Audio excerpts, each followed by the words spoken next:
Dieu fait des grandes choses. Amen. Alléluia. Le Seigneur fait des grandes choses au milieu de nous. Alléluia. Et nous disons merci. Dieu nous écoute. Et lorsque nous l'invoquons avec sincérité, il entend, il écoute et il agit. Amen. Alléluia. Soyez bénis au nom du Seigneur Jésus-Christ. Je ne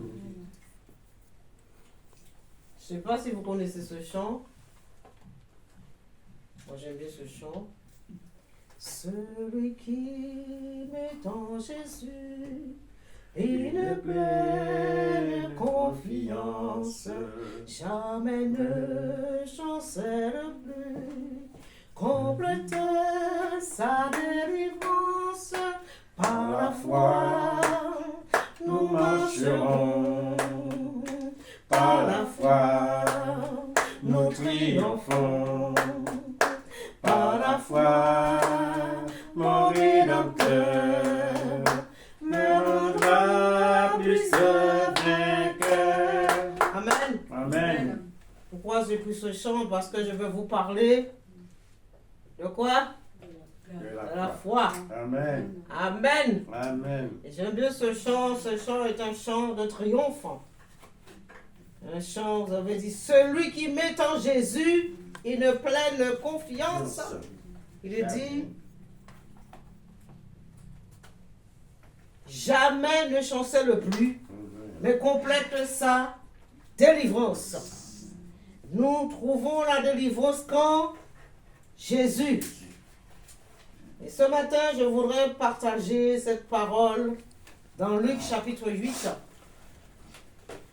à partir du verset 40. Luc chapitre 8, à partir du verset 40 jusqu'à 56. C'est un petit peu long, et patience avec moi. Alléluia. Dieu soit béni, il est doux, bien de partager la louange, la parole de Dieu. Luc chapitre 8, verset 40. À son retour, Jésus fut reçu par la foule. C'est bon? Oui. Cela veut dire que Jésus n'était pas là avec les disciples. Il retourne. Il est dit qu'à son retour, Jésus fut reçu par la foule, car tous l'attendaient. Et voici, il vint un homme nommé Jairus, qui était le chef de la synagogue. Il se jeta à ses pieds et le supplia d'entrer dans sa maison, parce qu'il avait une fille unique d'environ 12 ans, qui se mourait pendant que Jésus y allait. Il était pressé par la foule. Or, il y avait une femme atteinte d'une perte de sang depuis 12 ans et qui avait dépensé tout son bien pour les médecins sans qu'aucun eux pût le guérir. Elle s'approcha par derrière et toucha le bord du vêtement de Jésus. Au même instant, la perte de sang s'arrêta. Et Jésus dit, « Qui m'a touché? Qui m'a touché ?» Comme tous s'en défendaient, Pierre et ceux qui étaient avec lui dirent, « Maître, la foule t'entoure et te presse. Et tu dis, qui m'a touché? Mais Jésus répondit, quelqu'un m'a touché, car j'ai connu qu'une force était sortie de moi. La femme, se voyant découverte, vint tout tremblante, se jeter à ses pieds et déclara devant tout le peuple pourquoi elle avait touché et comment elle avait été guérie à l'instant. Jésus lui dit, ma fille, ta foi t'a sauvée, va en paix. Comme il parlait encore, survint de chez le chef de la synagogue, quelqu'un disait, ta fille est morte. N'importune pas le maître, Mais Jésus, ayant entendu cela, dit au chef de la synagogue, ne crains pas, crois seulement, et elle sera sauvée. Lorsqu'il fut arrivé à la maison, il ne permet à personne d'entrer avec lui, si ce n'est à Pierre, à Jean et à Jacques, et au père et la mère de l'enfant. Tous pleuraient et se lamentaient sur elle. Alors Jésus dit, ne pleurez pas, elle n'est pas morte, mais elle dort. Et il se moquait de lui, sachant qu'elle était morte. Mais il saisit par la main et dit d'une voix forte, enfant, lève-toi.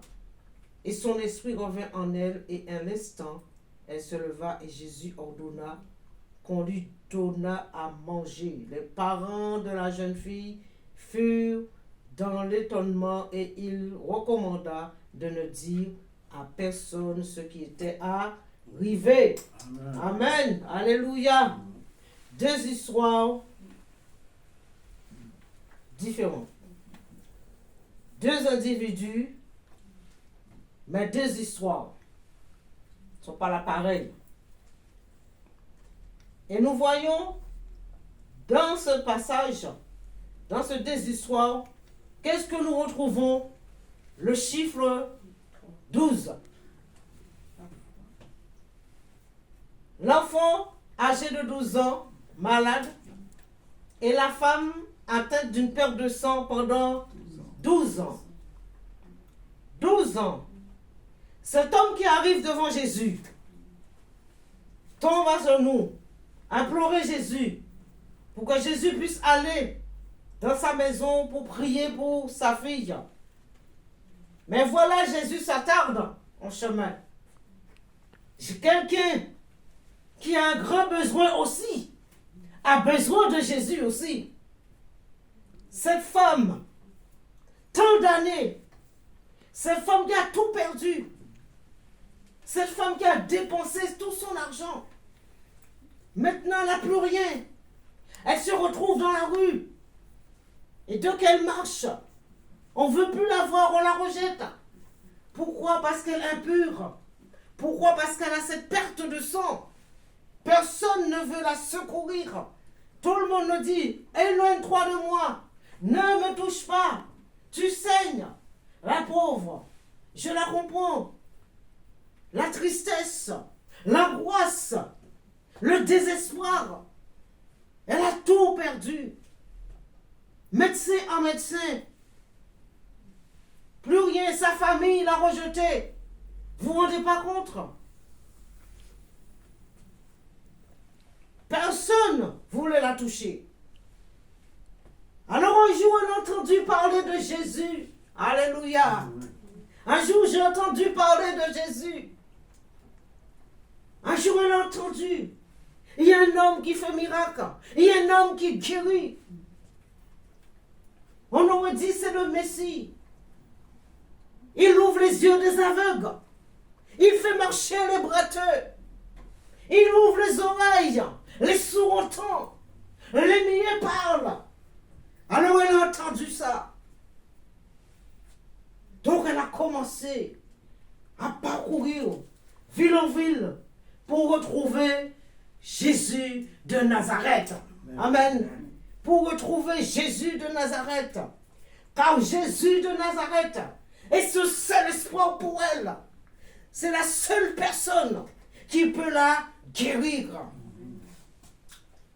Il y a des gens dans ce monde, ils font médecin en médecin. Ils vont voir le docteur. On dit, madame, vous êtes atteinte de cancer.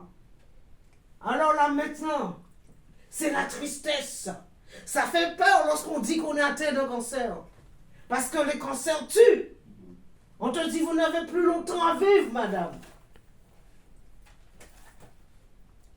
Alors, on commence le chigno. Il y a des gens, on ne peut même pas faire chigno. On dit, c'est déjà trop avancé. Mais cette femme, elle a tout dépensé. Elle est arrivée dans la ville. Jésus n'était pas là. Et comme Jésus, à son retour, le chef de la synagogue interpelle Jésus. J'ai besoin de toi parce que ma fille est malade. Il faut que tu puisses venir dans ma maison. Mais cette femme, la foule l'empêchait. Elle regardait ses pieds, elle voit le sang qui coule. Et les gens qui n'aiment pas les gens impurs, des fois on se prend plus que d'autres. Mais Jésus nous demande de secourir. Et cette femme, elle a dit non. Il y a des passages qui disent, si seulement je pouvais toucher le bord de ses vêtements, alors je serais guérie. Elle s'est faufilée dans la foule. Elle a essayé de passer les jambes fermées parce qu'elle ne voulait pas qu'on puisse voir qu'elle est impure. Elle s'est faufilée, bousculée. Elle est rentrée, elle a dit, elle a juste touché le vêtement. Aussitôt qu'elle a touché Jésus, alors plus de perte de sang. Elle a été guérie. Amen. Amen. Alléluia. Elle a été guérie. Alors Jésus dit, quelqu'un m'a touché. Alors les apôtres, mais attends, tu as un problème. Tu vois pas la foule, c'est normal qu'on t'a bousculé. C'est normal qu'on puisse te toucher. Alors, Jésus dit non. C'est pas une question de bousculade. C'est pas une question que bon, il y a la foule. C'est la question que quelqu'un m'a touché. J'ai une force qui est sortie en moi. Et je sais que le fait que cette force est sortie, donc automatiquement, la personne a reçu quelque chose. Et elle a reçu quoi? Sa guérison. Je dis, qui m'a touché? Alors la femme, avec la peur, tremblante, il faut que j'avance. Tomber au pied de Jésus, c'est moi, maître. C'est moi, voilà. Tant d'années, Jésus n'a pas demandé d'expliquer. Tu as dit simplement qui m'a touché. Et parfois, Dieu veut nous guérir. Mais on fait le tour du rond-point. On est en train de tourner le rond-point. Au lieu de dire, Seigneur, voilà. Je viens à toi, je suis atteint de cancer. Accorde-moi la guérison. Touche-moi. Alors on fait le tour. On va expliquer à Dieu ce que Dieu connaît déjà. Tu veux lui expliquer quoi? Il connaît déjà. Tu n'as pas besoin de lui expliquer. Tout simplement, dis-lui, Seigneur, je veux être guéri. Accorde-moi la guérison. Et quand Jésus a vu cette femme, alors, qu'est-ce qu'il dit? Ma fille, ta foi t'a sauvée. Elle dit, va en paix. C'est là la foi rentre en action. La foi rentre en action. Il est dit que la foi est une ferme assurance des choses qu'on espère, une démonstration de celles qu'on ne voit pas. Voyez, cette femme a entendu parler de Jésus. Donc elle a fait de chemin, de ville en ville, avec son sang, elle saigne. Mais les gens l'écartent, les gens ne veulent pas la voir. Mais elle dit, mais j'ai entendu parler de cet homme. J'ai entendu que cet homme guérit. Il faut que je trouve cet homme. Il faut que je trouve Jésus de Nazareth.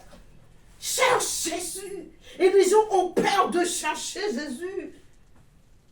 Les gens ont peur de crier à Jésus. Les gens préfèrent rester dans leur maladie. Les gens préfèrent rester dans leur péché. Les gens préfèrent se perdre au lieu de chercher Jésus. Cette femme a actionné sa foi. Elle a mis sa foi en action.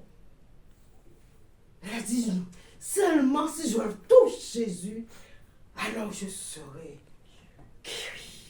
Amen. Amen. Si tu touches Jésus ce matin, alors tu seras guéri. Si tu touches Jésus ce matin, alors tu seras délivré. Peu importe la maladie que tu as, peu importe les maux que tu as, peu importe les symptômes que tu as. Mais si tu viens, tu dis simplement, si je peux seulement toucher le bord de sa robe, alors je serai guéri. Amen. Jésus est celui qui guérit. Jésus est celui qui délivre. Jésus est celui qui sauve. Va en paix, ma fille. Ta foi t'a sauvé. Vous ne rendez pas contre un jeune homme de 30 ans. Dis peut-être la femme, peut-être 50 ans. Ma fille. Alors les gens trouvent ça étonnant. De quel droit qu'elle peut dire, qu'elle peut l'appeler ma fille? Quelqu'un qui est beaucoup plus âgé que toi, tu l'appelles ma fille. Mais les gens voient toujours physiquement, visiblement. Mais Jésus, c'est spirituel. C'est l'invisible. Si Jésus l'appelle ma fille, c'est parce que c'est Dieu. Amen. Qui c'est qui nous appelle ses enfants? C'est Dieu qui nous appelle, nous dit que nous sommes ses enfants. Alors les gens regardaient Jésus comme le jeune homme charpentier. Son père était Joseph, sa mère Marie. Il a été élevé avec nous dans la ville. On le connaît. Comment ça se fait tout d'un coup?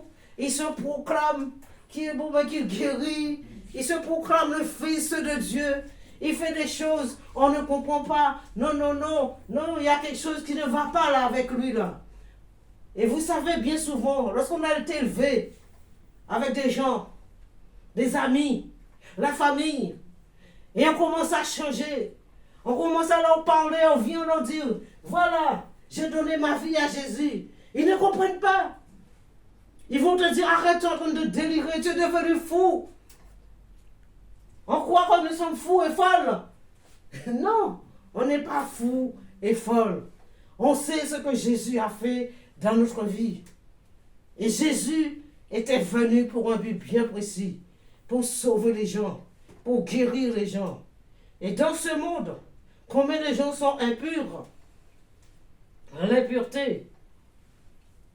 Les Juifs ne supportaient pas les gens impurs. Et dans ce monde, c'est la même chose. Quand tu rencontres un SDF dans la rue, il sent mauvais. Il est quoi? Pour les gens, il est impur. On n'ose même pas s'approcher. Parce qu'on traverse. Non, tu sens mauvais. Ne me touche pas. Tu vas me salir. Tu vas me contaminer. Souvenez-vous du Covid. Souvenez-vous du Covid. Jusqu'à maintenant, dans les assemblées, on n'ose même pas embrasser le frère ou la sœur. Jusqu'à maintenant, on rencontre le frère ou la sœur, on donne la main. Dans l'assemblée. La foi, où est passée la foi? Quand Jésus reviendra, trouvera-t-il de la foi? Mes amis, il n'y a plus de foi. Les gens ne marchent plus par la foi. Nous nous appuyons sur la technologie. Maintenant, nous pensons que la technologie peut tout faire pour nous. Non, c'est faux. Laissez-moi vous dire que c'est faux. La technologie ne peut rien faire. Celui qui peut faire quelque chose pour toi, c'est Jésus. Il n'y a plus. Tu n'as plus d'espoir, plus d'espérance. Mais c'est Jésus. Mais cette femme-là, elle a entendu, elle a dit non. Je dois y aller, je dois foncer. Et quand tu sais, quand tu as entendu, alors tu dois foncer. Tu dois actionner ta foi. La foi, l'espérance. Elle espérait qu'un jour, je trouverai la guérison. 12 ans.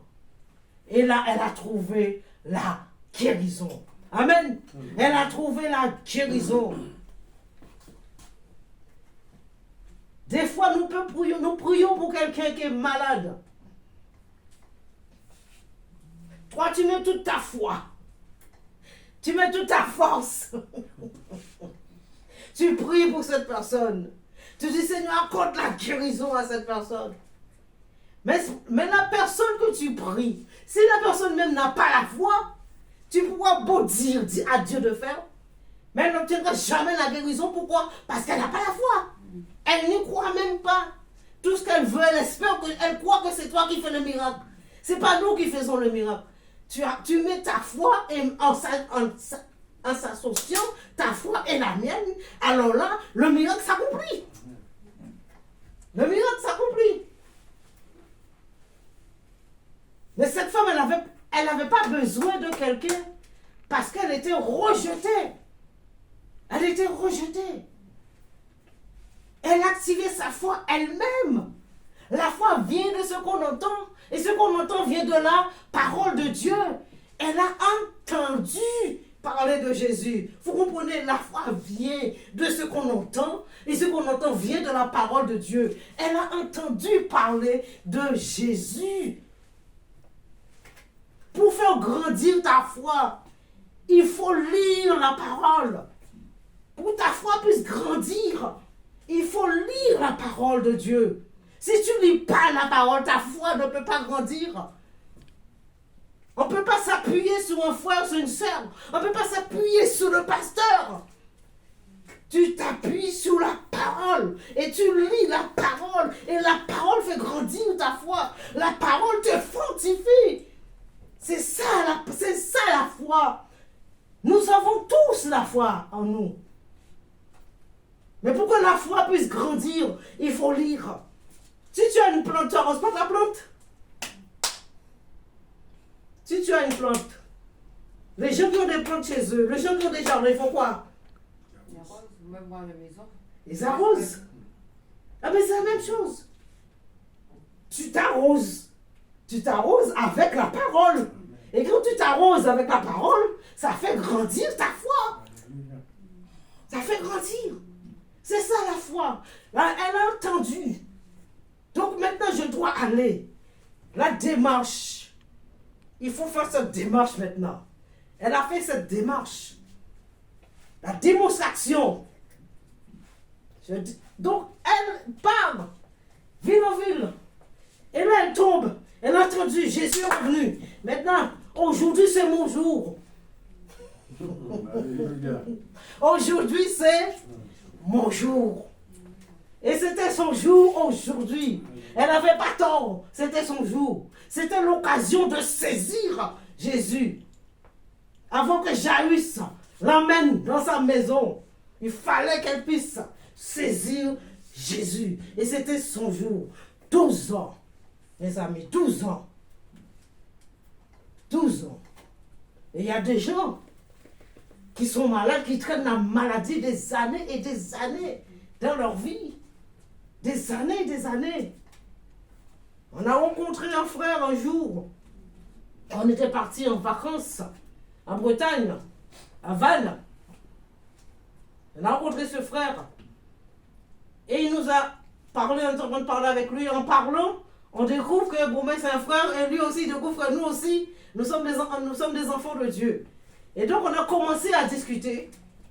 Et puis ce frère, il nous dit, Dieu a guéri sa femme. Sa femme était atteinte de diabète pendant 15 ans. 15 ans. Et le Seigneur a guéri sa femme. Et dans l'assemblée où ils étaient, quand ils ont annoncé, ils ont donné ce témoignage, personne n'a cru. Ça fait mal, hein? Ça fait très mal. Quand tu es dans une assemblée, tu viens avec joie annoncer ce que Dieu a fait dans ta vie et personne ne croit. Tu te dis, mais oh, je suis où là? C'est quoi ça? C'est des gens qui prient Dieu, mais ils ne croient pas que Dieu est capable d'agir. Ils ne croient pas que Dieu guérit.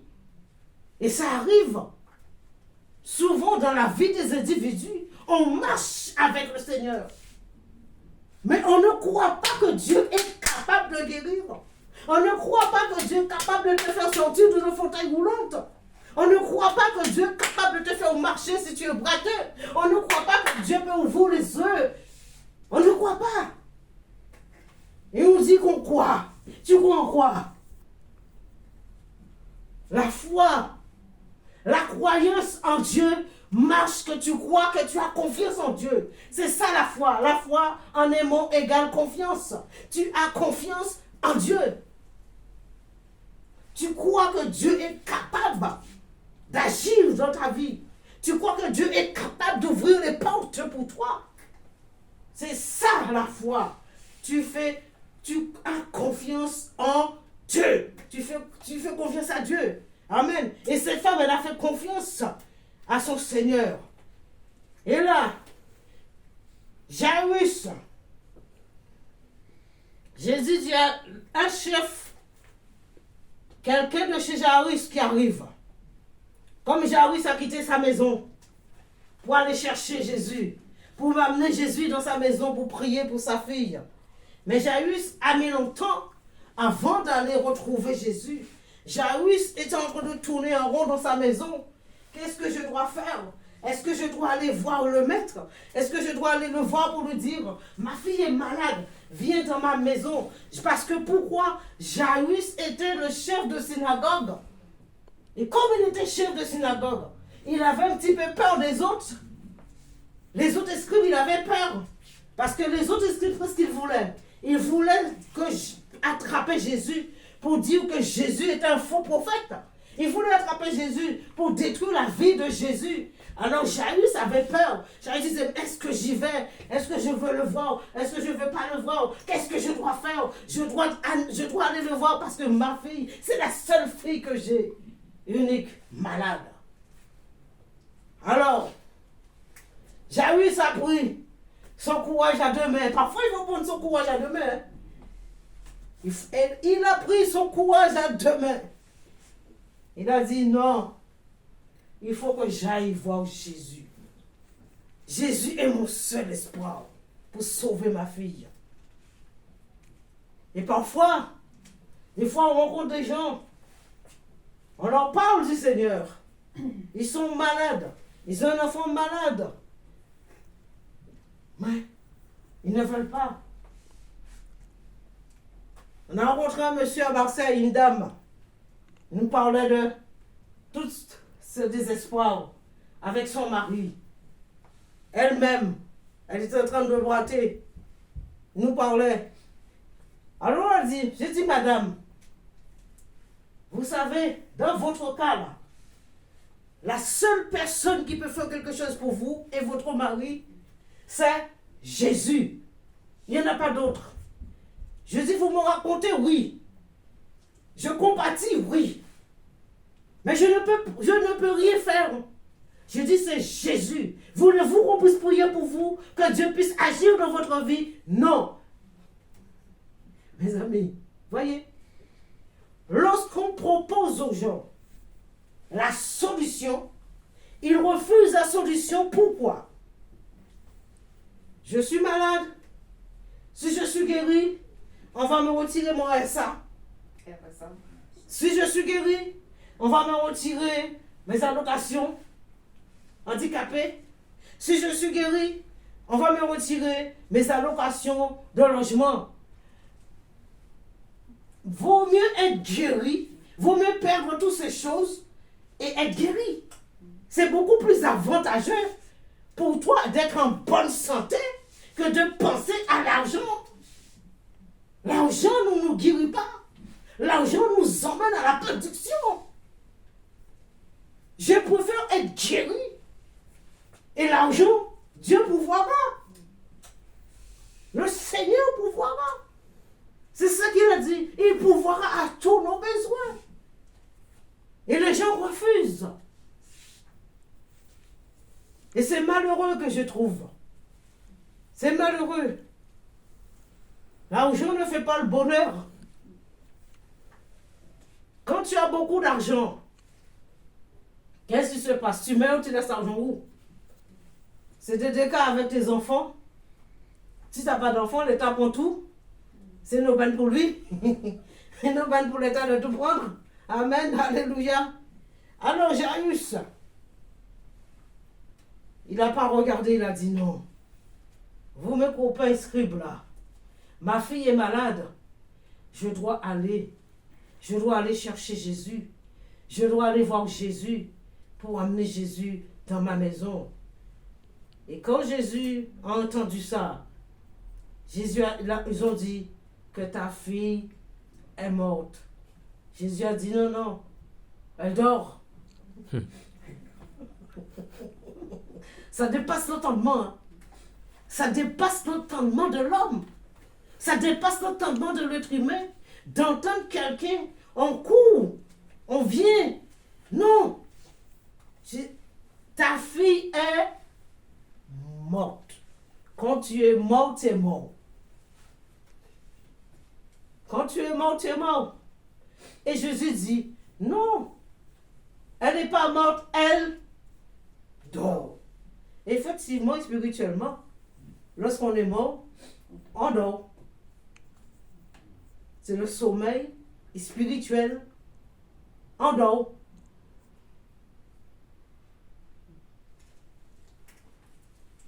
Parce qu'après, on sera ressuscité.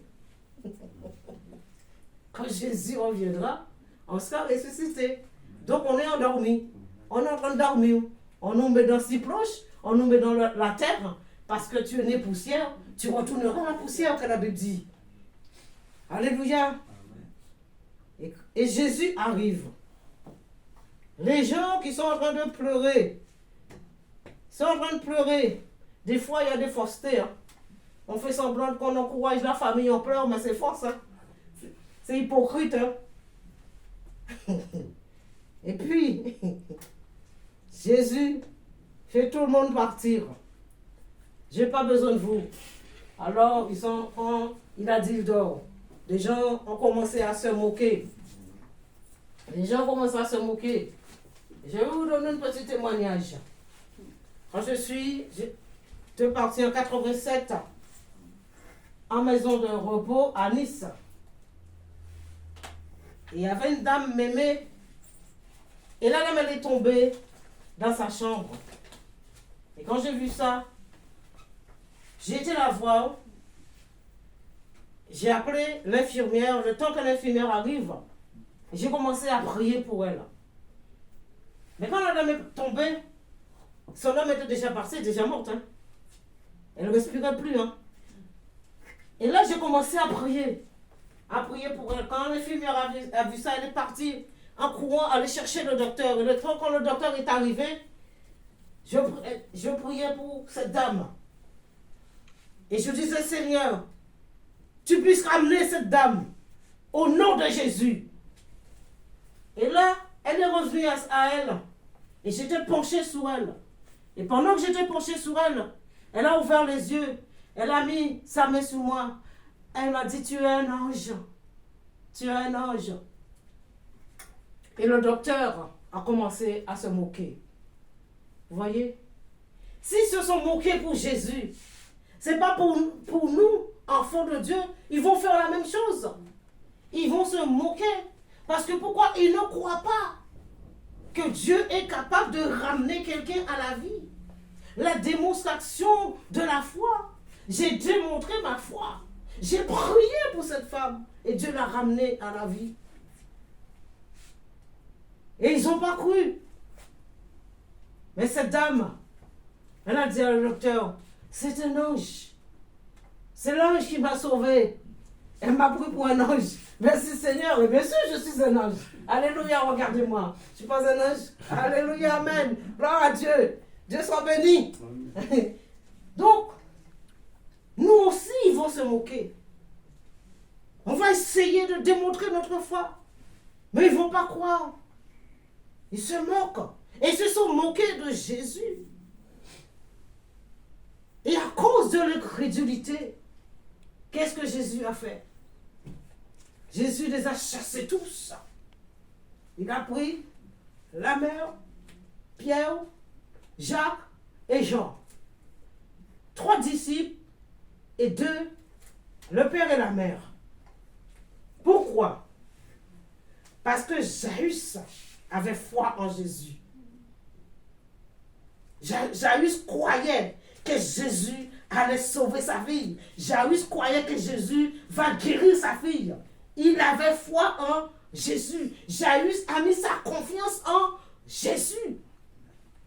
Et comme il y avait déjà les disciples, malgré tout ce que Jésus avait déjà fait devant leurs yeux, mais à chaque fois, ils se posaient toujours une question.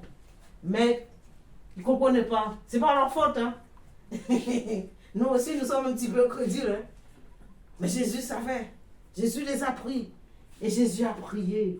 Il a dit à l'enfant, lève-toi. Et l'enfant s'est levé.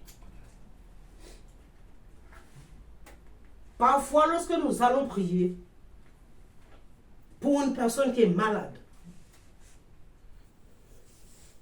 il faut savoir qui nous choisissons pour aller prier pour cette personne.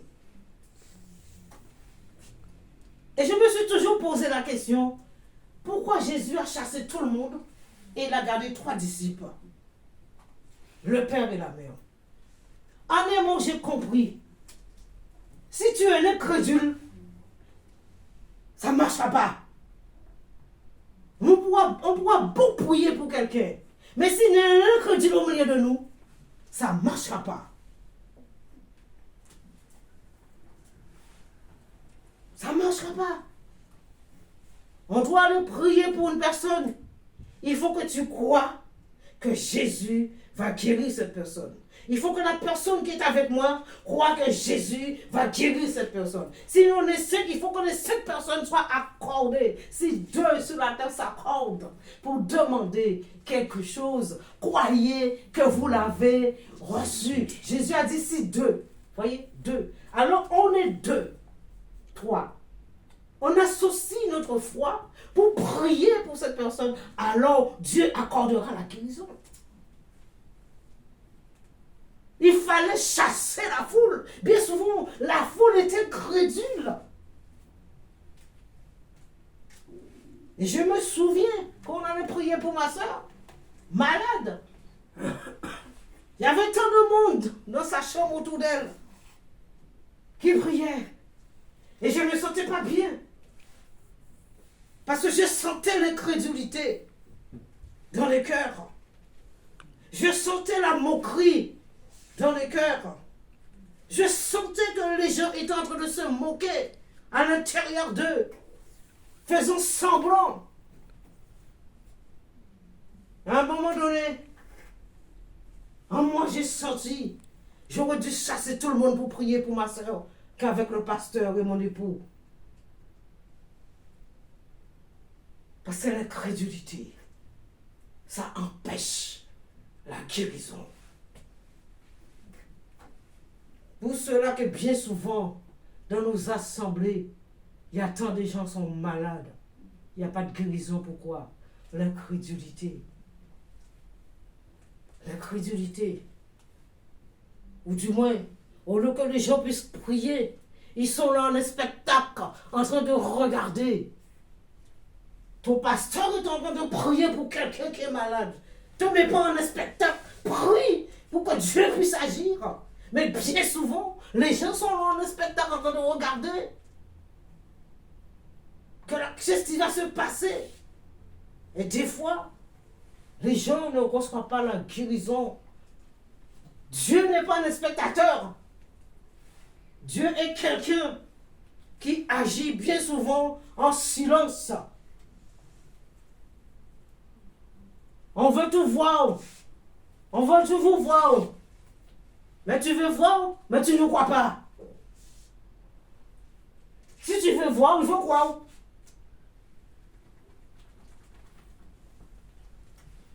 Alors Jésus a accompli ce miracle dans la vie de cette femme.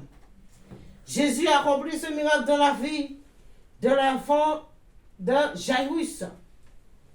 La foi est une ferme assurance des choses qu'on espère. La foi, démonstration de celles qu'on ne voit pas. Tu dois actionner ta foi comme Jairus. Tu dois actionner ta foi comme cette femme qui avait cette perte de sang. 12 ans. L'enfant avait 12 ans. 12 ans, ça fait quoi? 12 et 12, ça fait quoi? 24. 12 et 12, ça fait 24. Et ça me ramène aux 12 vieillards assis sur le trône, en train de louer le Seigneur. Et ça me ramène aussi aux 12 disciples. Et ça me ramène aussi aux 12 tribus d'Israël. Alléluia. Ça s'accorde. La coordination. Le chiffre 12. 24 vieillards. 12 tribus d'Israël. Et aussi les 12 disciples. Les disciples en place étaient déjà préparés. Quand l'Apocalypse nous parle des 24 vieillards. Amen. Alléluia. Ce matin, la foi. Active ta foi. Peu importe ce que tu veux. Peu importe ce que tu demandes à Dieu. Mais active ta foi. Tu dois activer ta foi. Tu n'as pas de travail. Notre Dieu est tout puissant pour te donner un travail, enfant de Dieu. Je dis bien enfant de Dieu. Tu marches avec le Seigneur tant d'années. Tu veux du travail, tu ne trouves pas. Les portes sont fermées. Quand Dieu ouvre une porte, nul ne peut la fermer. Mais tu dois activer ta voix. Ta foi ne va pas, ne fais pas. Tu ne dois pas rester dans le lit et de dire Seigneur, je veux un travail et tu dors tranquille.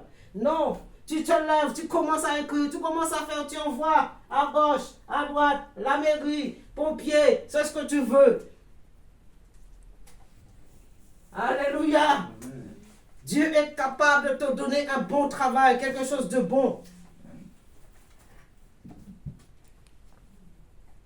Tu veux changer. Tu veux une épouse. Tu veux un époux. Active ta voix. Ta foi, vis. Mets-toi en prière. Et demande au Seigneur. Et Dieu agira en ta faveur. La foi. Tout le monde a la foi en eux. Nous sommes tous nés avec la foi en nous. Mais la foi ne vient pas comme ça. La foi, tu dois entendre la parole de Dieu. Et une fois que tu as entendu, une fois que tu as donné ta vie à Jésus, une fois maintenant tu commences à lire, à la foi s'arrose. Le Saint-Esprit, tu reçois de cet esprit, il agit en toi.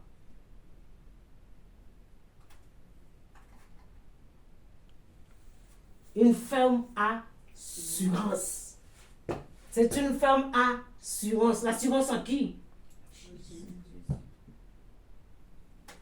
Tu as l'assurance en Jésus. Tu crois que Jésus peut tout faire pour toi.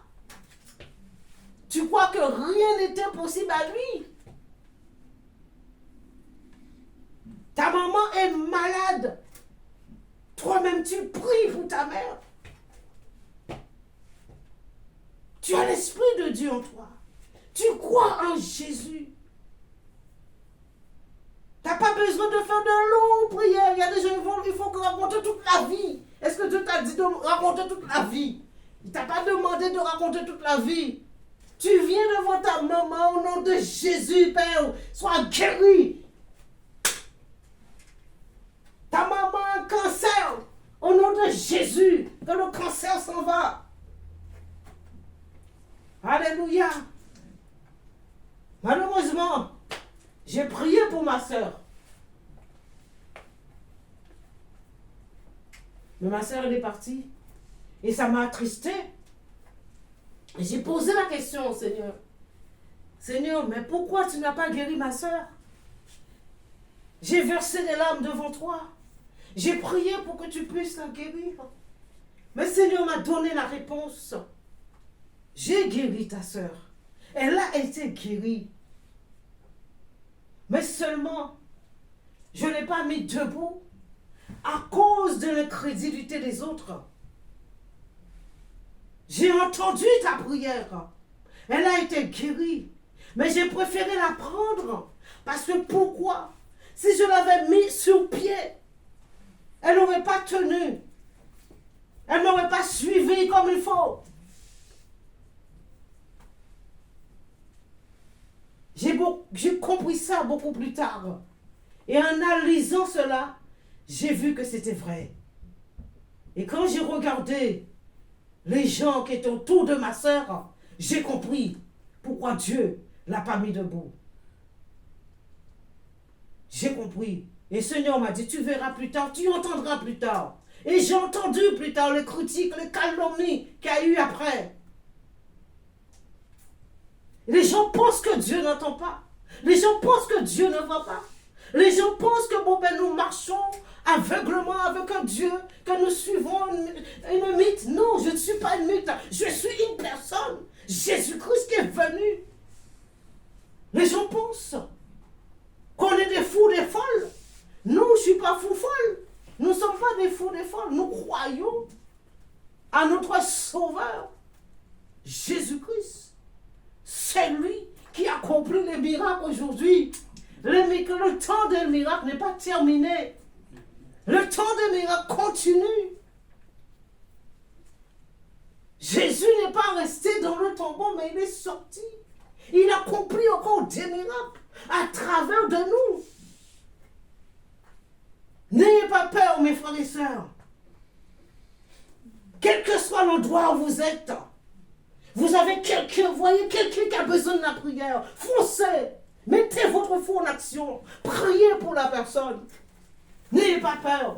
Même si les gens se moquent de vous, n'ayez pas peur. Parce que tu sais que Jésus est en toi. Tu sais que le Saint-Esprit est en toi. Il t'a donné le pouvoir de prier pour les malades. C'est lui qui guérit, c'est pas toi. C'est pas moi.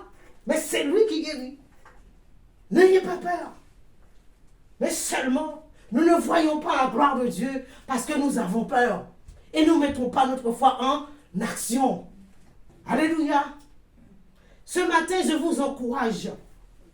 Activez votre foi. Mettez votre foi en action. Comme Jairus et comme cette femme. 12 ans. 12 ans malade. Elle a tout perdu. Alléluia. Soyez bénis au nom de Jésus. Amen. Amen. Que Dieu puisse vous bénir. Nous allons entendre le témoignage de notre sœur, ce que le Seigneur a fait dans sa vie. Amen.